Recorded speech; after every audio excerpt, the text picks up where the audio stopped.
بسم الله الرحمن الرحيم. الحمد لله رب العالمين، والعاقبة للمتقين ولا عدوان إلا على الظالمين، وأصلي وأسلم على نبينا محمد وعلى آله وأصحابه ومن اهتدى بهديه إلى يوم الدين.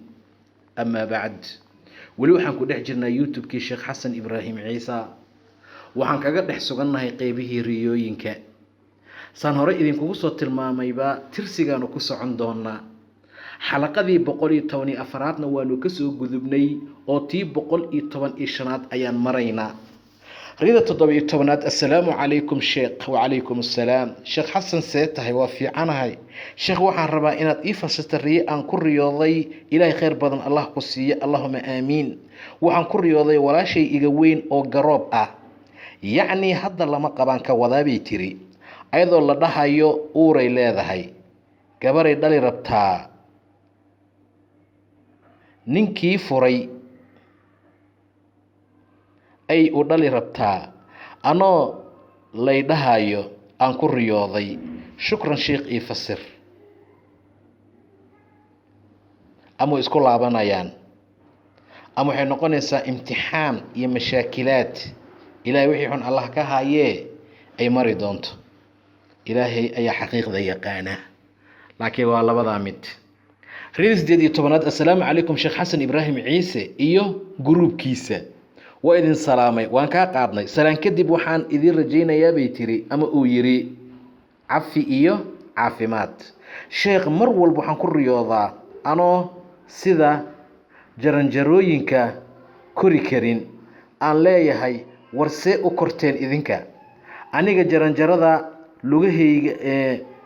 lugtaydana ma qaadi karo. dadka guriga u socda si fudud ayay u koraan, oo waayeelo iyo dad caadi isugu jiraan. mar walba meelaha kor loo korayo anoo kori karin oo ku rafaadaya ayaan ku riyoodaa. cibaadada badi baa loola jeedaa. cibaadada ayaa yarna waa dhici kartaa. qofkani waxaa leeyahay dadaal ilaa waxa kor loo aado oo kor loogu socdo oo darajo lagu gaaro waa diintii taacada ilaahay. wax kaloo dhiba markaa ma jiro insha allahu tacaala. waxaa kaloo ay tiri muddo dhowr jeer ah ayaan ku riyooday magaalo aan ka soo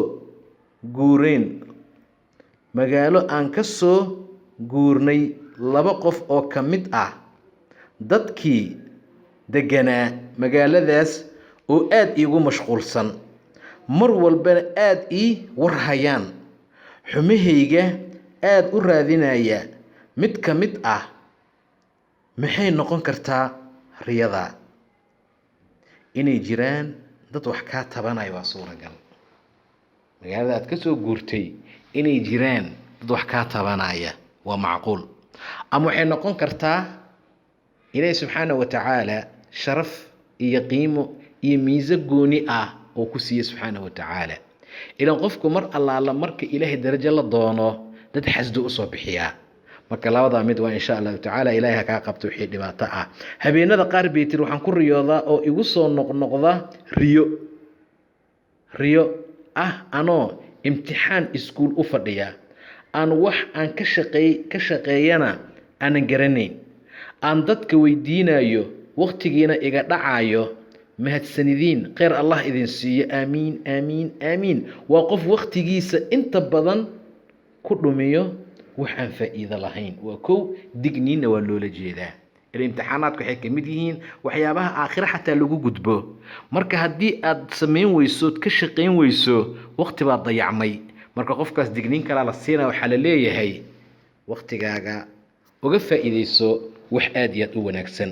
rida 19aad. assalaamu calaykum waraxmatullaahi wabarakaatu sheekh xasan ibraahim ciise. ilaahay cimri dheer iyo cibaado suubanba ha ku siiyo, allahuma aamiin bay ku dartay ama uu ku daray.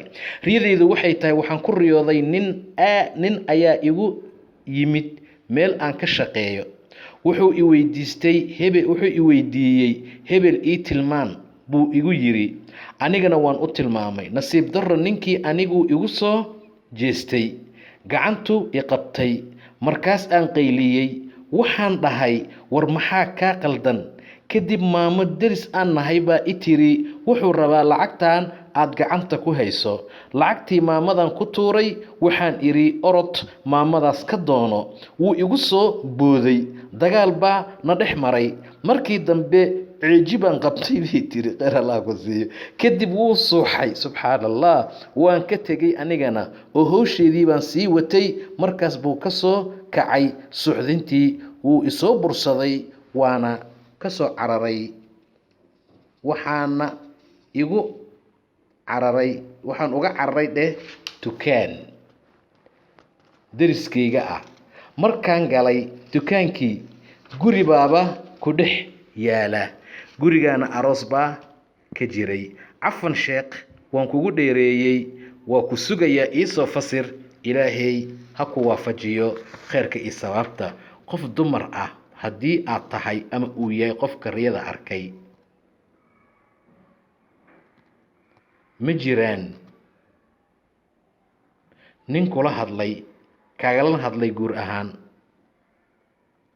amaba aad wada socoteen oo si xun aad ula hadashay amase si xun aad ku kala tagteen taasay ta'wiilinaysaa taasay tilmaamaysaa marka haddii ay jirto xaalad noocaas oo kale ahna ka cafis dalba insha allahu tacaala haddii xaaladda aysan jirinna insha allah ilaahay wixii dhib ah allah kaa badbaadiyo riyada 20aad assalaamu calaykum sheekh وعليكم السلام وانكو سلامي وانكا قاضي وعنكو رياضي أنيقو ميل أنبا بحايي در آد قروح بدن gabar deris bah nahay ka soo qaatay in yar kadibna gabar kaloo deris nahay ii keentay kuwa kale oo iyaguna qurux badan intaan riyada ku dhex jiray waxaan ku riyoonayay sheekh anigoo laba xabo oo xabxab ah sita ama qare kadibna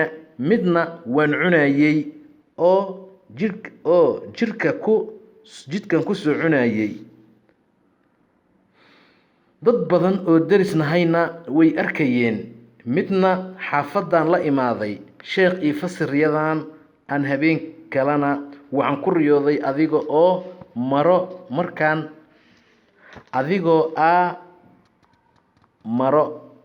markaan xaafadda walaashay tegayo oo waddo ah nin intuu iga daba yimid intuu loox soo qaatay inuu igu garaaco rabay waan ka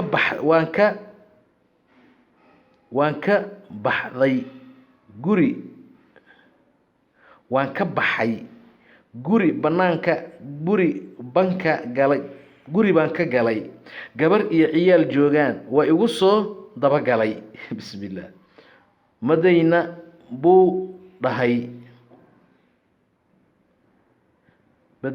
dhahay wiil yara roon oo gabadha gurigeeda joogay baa intuu looxii qaradiisii laba u kala jabiyey wuu ku yiri ninkii war intaan oo la dhaca waa dumare ninka inuu idilo raba maan garan laakiin markii uu ceersanayay dhowr jeer baan mobile u tuuray anoo isleh malaha waa tuug mobile rabaa laakiin anigu i rabay asagoon waxba igu dhufanin laakiin albaabkii guriga hoose ka xirnaa furmay baan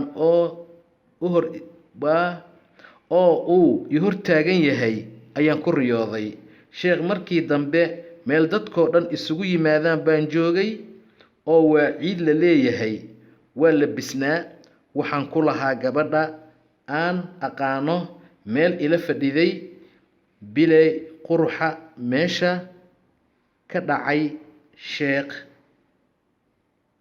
hadday shar ii tahay ha ii fasirin qaybta koowaad